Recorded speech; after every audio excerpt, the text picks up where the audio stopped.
Santo, vem repousar sobre mim, és bem-vindo aqui. Espírito Santo.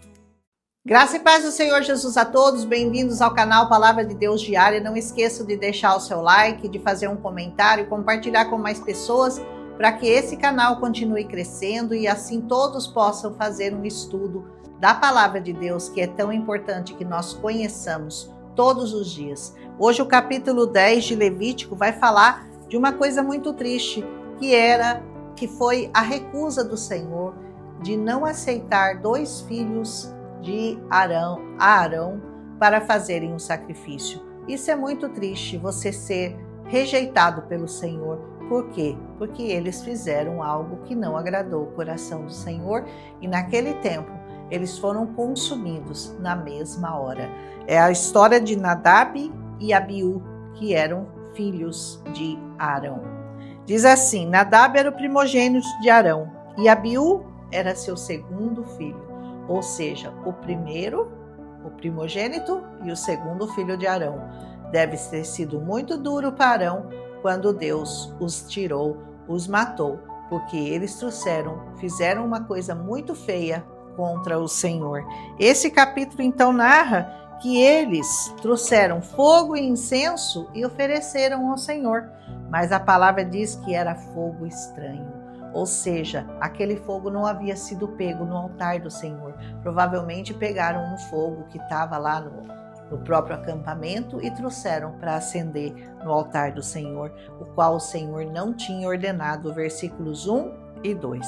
Aparentemente foi isso que aconteceu, pegaram um fogo qualquer que estava lá no acampamento, trouxeram para acender o incensário, quando na verdade eles tinham que ter usado o fogo que veio do alto, que o Senhor tinha mandado no capítulo anterior e que o Senhor tinha mandado e que era mantido sempre aceso, como já dissemos. Ou seja, significa que Deus só aceita um sacrifício pelo pecado que venha dele, diretamente dele, um que veio do alto, que é o Senhor Jesus. Seria como se o sacrifício perfeito de Jesus, que nós recebemos, e nós quiséssemos justificar a nós mesmos, não por meio do sacrifício de Jesus, mas por meio das nossas ações, por meio das nossas atitudes, fazendo caridade, acendendo vela, pagando promessa. Isso daí significa você rejeitar o sacrifício perfeito, porque o sacrifício perfeito de Deus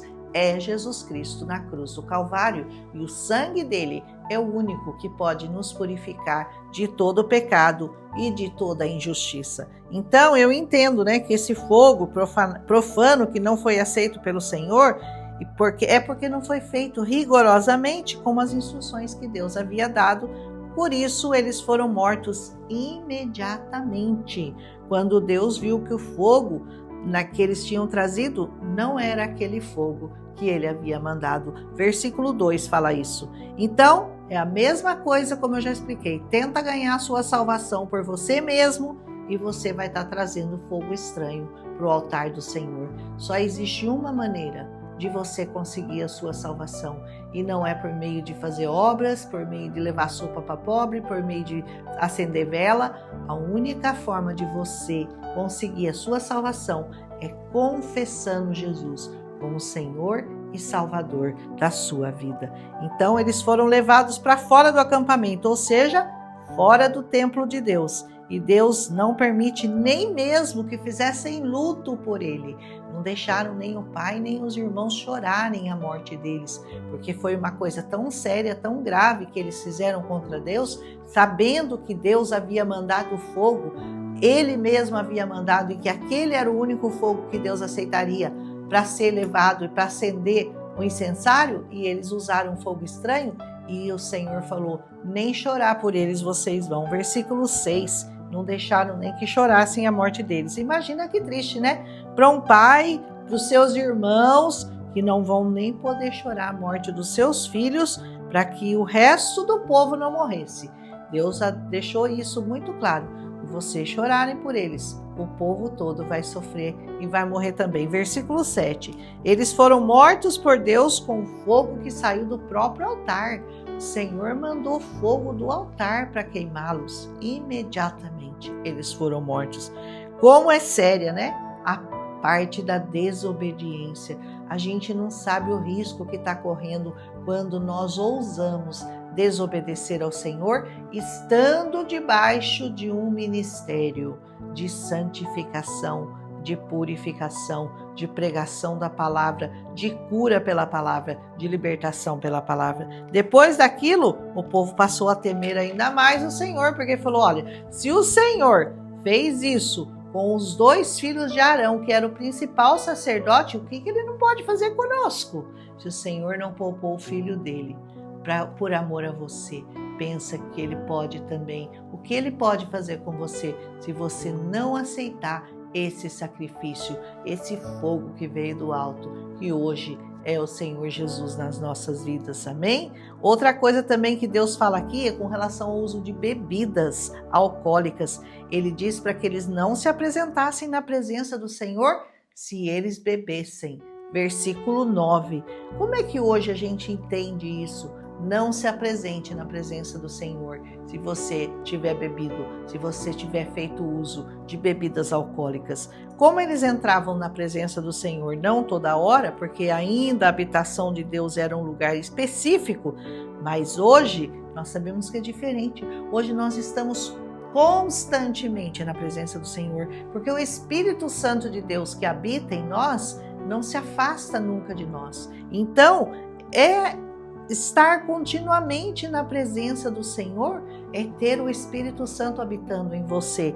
Então, como nós podemos estar diante dele todo o tempo integral? Se você beber, se você não estiver com as suas plenas capacidades mentais e espirituais ali, borbulhando, abundantes em você. Nós temos que estar com consciência total das nossas atitudes. Por isso é que a palavra nos diz que se alguém quer ser sacerdote do Senhor, você quer ser sacerdote do Senhor, porque nós somos constituídos reis e sacerdotes por meio de Cristo Jesus. Se você quer ser realmente um sacerdote, que você se abstenha totalmente do álcool. Por isso nós somos contra o uso de bebidas alcoólicas, que além de estragarem o nosso corpo, porque a bebida não faz mal, não faz bem para nada. Não existe uma única coisa que fala, olha, para isso aí a bebida faz bem. Para nada. O álcool é ruim para tudo, para o seu corpo, para a sua alma e para o seu espírito. Então, ainda mais agora que o nosso corpo é templo do Espírito Santo, sabendo que o álcool destrói famílias e principalmente destrói a nossa relação com Deus. Tudo que tira você da sua consciência, tudo que afasta você das suas plenas condições mentais e físicas é coisa que não agrada ao Senhor. Aqueles que realmente servem ao Senhor em espírito e em verdade, que realmente se convertam ao Senhor, não tem necessidade da bebida para se alegrar. Por quê? Porque a nossa alegria é servir ao Senhor. Nós queremos servi-los, queremos agradá-lo, e para agradá-lo, nós temos que estar constantemente na presença dele. E se nós estamos constantemente na presença dele, nós temos que estar sempre limpos, purificados e em sã consciência, sóbrios, para fazer a diferença entre o santo e o profano, entre o impuro e entre o limpo. Versículo 10. Não se agrada ao Senhor trazendo oferendas, pagando promessas, acendendo vela, quando tudo que nós precisamos já foi providenciado na cruz do Calvário. Entenda isso. Jesus você tem que aceitar como seu único e suficiente Salvador. Único quer dizer que não precisa de outro Deus. Suficiente porque ele é mais do que suficiente para te abastecer, para trazer a você tudo o que você precisa nessa terra. Ele é poderoso para te dar muito mais abundantemente, além daquilo que você possa pedir ou pensar. Amém? Então não há por que nós ficarmos fazendo o que Deus não pede para que nós façamos. Deus só quer uma coisa, que você aceite Jesus de todo o seu coração e que nós aceitemos esse sacrifício como perfeito e definitivo, único e suficiente para a nossa salvação. Esse fogo profano com o qual nós tentamos agradar ao Senhor com coisas que Ele não pediu, não vai ser aceito por Ele. Entenda isso. E a partir disso, o temor entre os levitas aumentou muito.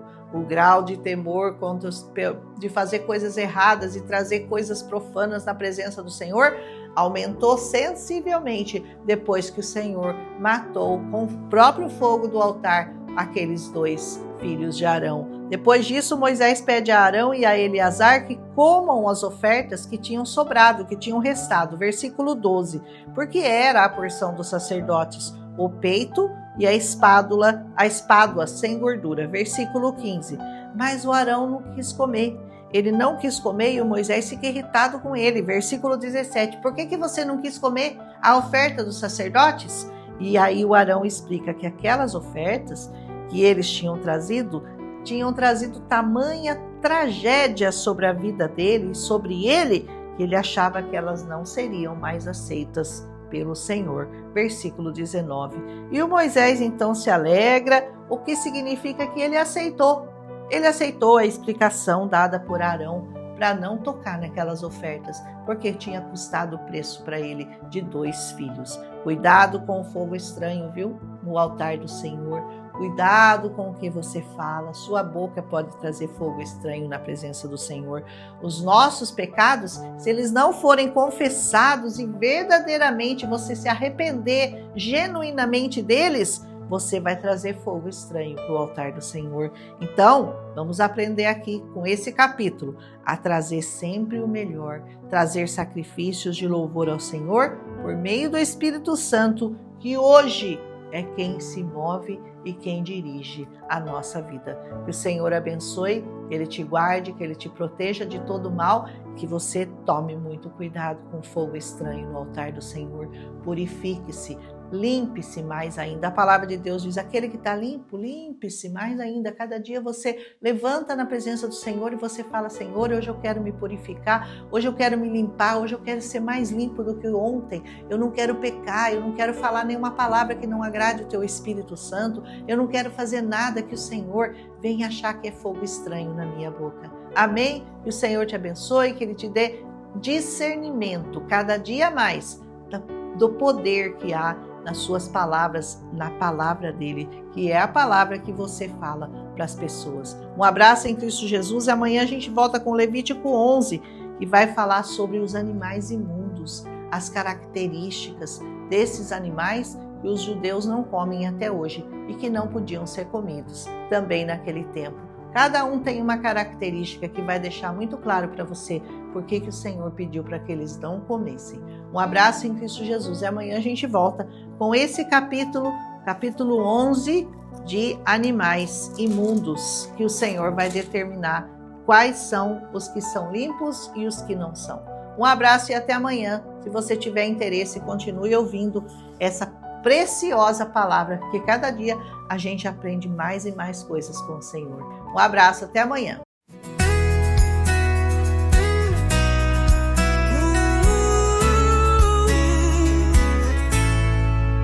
Espírito Santo, vem repousar sobre mim, és bem-vindo aqui.